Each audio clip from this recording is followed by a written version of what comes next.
तो आज की वीडियो में हम सीखेंगे कि हम किस तरीके से अपनी इमेज में से वाइट एजेस को रिमूव कर सकते हैं। जैसे कि अभी आप यहाँ पर देख सकते हैं, अभी तो यहाँ पर कोई वाइट एजेस नहीं, क्योंकि अभी मैंने बैकग्राउंड चेंज नहीं किया है। तो उस पहले मैं बैकग्राउंड चेंज करूँगा, इसके पीछे कोई दूसरा बैकग्राउंड लगाऊंगा, तब वो चीज़ जो है यानी वाइट एजेस जो है आते हैं। तो सबसे पहले इसका बैकग्राउंड रिमूव करते हैं। मैं इसकी लेयर की एक कॉपी ले रहा हूँ, Ctrl+J। विंडो में जाना है उसके बाद आपने, और यहाँ पर आना है प्रॉपर्टीज़ पर क्लिक करना है। तो इस इमेज की सारी प्रॉपर्टीज़ ओपन हो जाएंगी। यहाँ पर देखें क्विक एक्शन, और यहाँ पे आ रहा है सिलेक्ट सब्जेक्ट और रिमूव बैकग्राउंड। यहाँ से हम बैकग्राउंड रिमूव कर सकते हैं।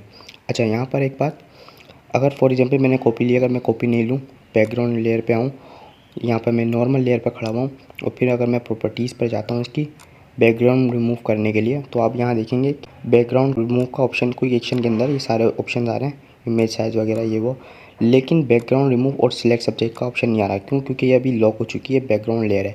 इसके दो तरीके हैं, या तो आप इसको अनलॉक करें, यहाँ पर क्लिक करके नॉर्मल लेयर पे कन्वर्ट करें, या फिर आप जो है इसकी कॉपी ले लें। अभी देखें, जैसे मैंने यहाँ पर क्लिक किया नॉर्मल लेयर पर, तो अब मैं हमारे पास सिलेक्ट सब्जेक्ट और रिमूव बैकग्राउंड का ऑप्शन आ गया है। या तो मैं ये कर लूँ, या फिर मैं कॉपी ले लूँ इसी तरह से जिस तरह मैंने कॉपी ली थी। तो मैं यहाँ जाकर क्विक एक्शन में मेरे पास रिमूव बैकग्राउंड का ऑप्शन आ जाएगा। अच्छा, यहाँ से हम बैकग्राउंड इसी वक्त रिमूव करते हैं जब हमारी कोई इस तरह की इमेज हो, यानी पीछे का बैकग्राउंड सॉलिड हो। देखें हम, इसका जो सूट है वो ब्लैक है, बैकग्राउंड वाइट है, तो ये डिफरेंस अलग ही नज़र आ रहा है, तो ईज़िली जो है रिमूव कर देता है। लेकिन हर इमेज इस तरह से रिमूव नहीं होती। तो यहाँ पर ये थोड़ा लोड करेगा और मुझे जो है परफेक्ट रिज़ल्ट दे देगा। जैसे मैंने यहाँ पर ये देखें, यहाँ पर मास्क हो चुकी है, यानी बैकग्राउंड रिमूव। मैं बैकग्राउंड वाली लेयर में हाइड करूँगा जैसे, तो देखें, क्योंकि बैकग्राउंड लेयर वाली थी ना, इस वजह से नज़र आ रहा था वो। अब देखें यहाँ पे इन्हें कितना परफेक्ट जो है चेंज कर दिया है हमारा बैकग्राउंड, यानी वाइट हिस्सा जो भी था वो इजीली इसने रिमूव कर दिया इमेज में से। अब हमने जो है बैकग्राउंड रिमूव कर लिया है। अब हमने इसमें पीछे ब्लैक बैकग्राउंड लगाना है। पहले वाइट था, अब हम ब्लैक लगाएंगे। वो लगाने के लिए सबसे पहले हमने यहाँ पर नीचे क्लिक करना है, यहाँ पर एडजस्टमेंट लेयर वाले आइकन पर। इस पर क्लिक करेंगे तो हमारे पास यहाँ पर ऑप्शन हो जाएंगे बहुत सारे। तो सबसे ऊपर देखें सॉलिड कलर, यहाँ सॉलिड कलर पर क्लिक करना है आपने, और यहाँ ब्लैक कलर आपने सिलेक्ट कर लेना है, फुल डार्क ब्लैक, और ओके पर क्लिक करना है। देखिए हमारी इमेज छुप चुकी है, क्योंकि ये कलर वाली लेयर ऊपर है।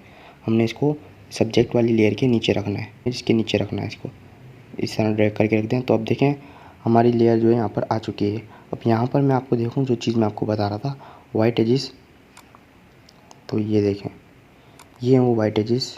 बैकग्राउंड जब हम चेंज करते हैं, कोई और सा बैकग्राउंड लगाते हैं, तो ये जिस एजेस आपको दिख रहे हैं, ये चीज़ें जो है हमें हटानी होती हैं। अच्छा, तो बैकग्राउंड हमने रिमूव कर लिया है और पीछे एक ब्लैक बैकग्राउंड लगा दिया है। अब मैं लेयर पर आता हूँ, और यहाँ पर जो सब्जेक्ट वाली लेयर है, इसका मैं नाम चेंज कर देता हूँ। इसका नाम लिख देता हूँ मैं बिफोर, और इसकी एक और कॉपी लेकर इसका नाम रख दूँगा आफ्टर। इसकी कॉपी मैं सिर्फ इसलिए ले रहा हूँ ताकि बिफोर आफ्टर आपको फ़र्क दिखा सकूँ दोनों में, ठीक है। तो यहाँ पर मैंने दो लेयर ले लिए, और ये बिफोर वाली लेयर को हाइड कर देता हूँ ताकि आपको एक और दिखाऊँ, ये बाद में मैं आपको ऑन करके दिखाऊँगा। बाकी जो आफ्टर वाली लेयर है, इस पर जो हम एजेस आ रहे हैं, ये हम रिमूव करेंगे। तो इसको रिमूव करने के लिए सबसे पहले हमने जो है सब्जेक्ट की सिलेक्शन लेनी है। सब्जेक्ट की सिलेक्शन लेने का तरीका मैंने आपको पहले बताया था। अच्छा, मैं यहाँ पे ये लेयर मैंने रिमूव कर दी, बैकग्राउंड वाली, इसकी कोई ज़रूरत नहीं है। तो सबसे पहले हमने इसके पिक्सेल्स बनाने हैं, यानी जो हमारा सब्जेक्ट है, आफ्टर वाली लेयर जो हमारी है, इसका जो सब्जेक्ट है मैंने आपको बताया था, राइट क्लिक करके इस पर या तो सिलेक्ट पिक्सल कर लें आप, या आप कंट्रोल के साथ भी क्लिक कर सकते हैं।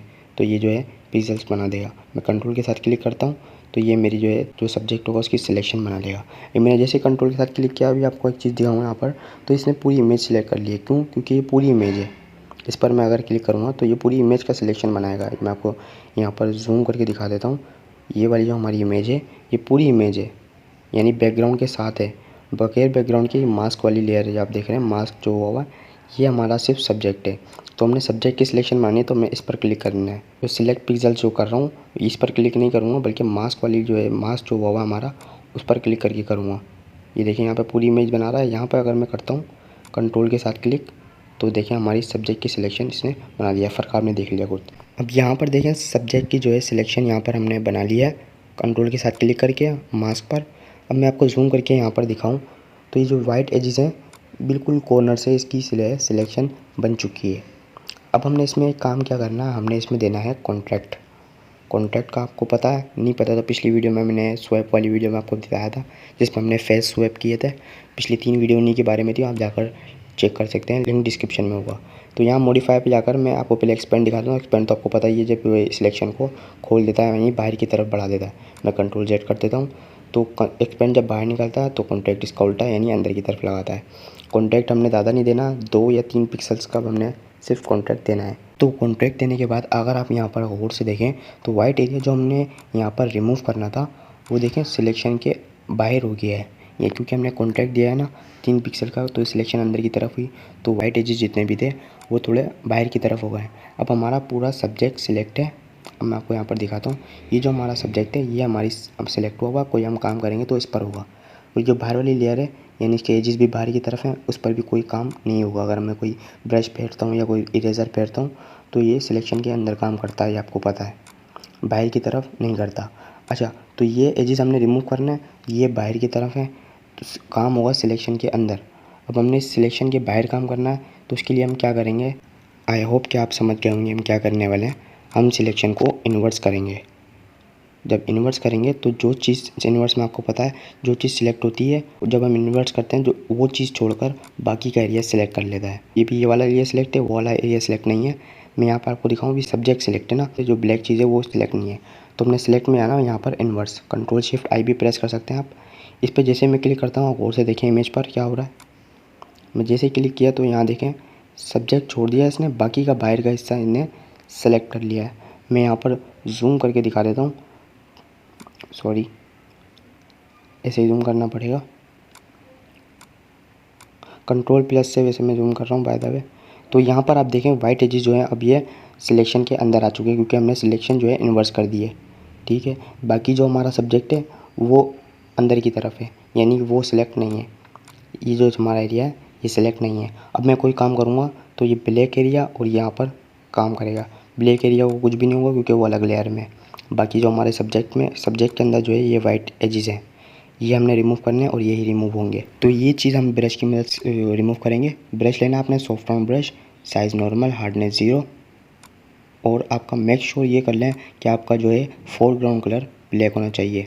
जैसे कि मैं पहले यहाँ पर ये वाली लेयर सेलेक्ट करता हूँ। अब हमने फुल वाली लेयर सेलेक्ट करनी है, सब्जेक्ट वाली लेयर सेलेक्ट नहीं करनी क्योंकि हम रिमूव कर रहे हैं। फोरग्राउंड कलर आपका ब्लैक होना चाहिए, लाजमी चेक कर लें।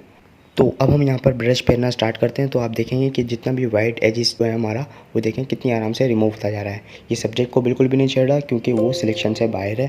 सिलेक्शन के बाहर वाला हिस्सा काम नहीं कर, मतलब वहाँ पर ब्रश काम नहीं करता। सिलेक्शन के जब हम सिलेक्शन लेते हैं तो सिलेक्शन के अंदर ही हमारा काम होता है। तो आप इस तरह से यहाँ पर रिमूव कर सकते हैं। अभी मैं छोटा करके आपको ऐसे ही दिखा रहा था, आप जो है बड़ा करके इसको यानी ब्रश का साइज़ बड़ा कर इसको 1 सेकंड के अंदर सारा रिमूव कर सकते हैं यहाँ से। इस तरह का आपने अच्छी तरह ब्रश फेरना है सारे एजेस पर। तो ये जो है हमारे वाइट एजेस जितने भी होंगे वो सारे रिमूव कर देगा। ये सिर्फ इसलिए कि आपकी जो है सिलेक्शन जितनी ज़्यादा परफेक्ट हो सके उतनी ज़्यादा परफेक्ट आपकी होनी चाहिए। अब मैं आपको यहाँ पर जूम करके दिखाऊँ तो वो जितने भी वाइट एजेस थे वो सारे जो है परफेक्ट रिमूव हो चुके हैं। यहाँ देखें, अब हम इसके पीछे कोई भी बैकग्राउंड लगाएं तो वो एकदम परफेक्ट लगेगा। अब मैं आपको इसका बिफ़ोर आफ्टर दिखा देता हूँ जूम करके। ये देखें, आप यहाँ पर क्लियर देख सकते हैं वाइट एजेस कैसे थे। और अब जो है हमारी ये भले ये छोटी सी चीज़ है लेकिन ये हमारी इमेज को बहुत ज़्यादा डिस्टर्ब करती है जब हम कोई बैकग्राउंड रिमूव करते हैं। तो यह चीज़ आज की वीडियो में हमने सीखी है, रिमूव करना एजेस को, वाइट एजेस। तो वीडियो अच्छी लगी तो वीडियो को लाइक और चैनल को सब्सक्राइब लाजमी करना। बाकी मिलते हैं नेक्स्ट वीडियो में, जब तक के लिए अल्लाह हाफिज़।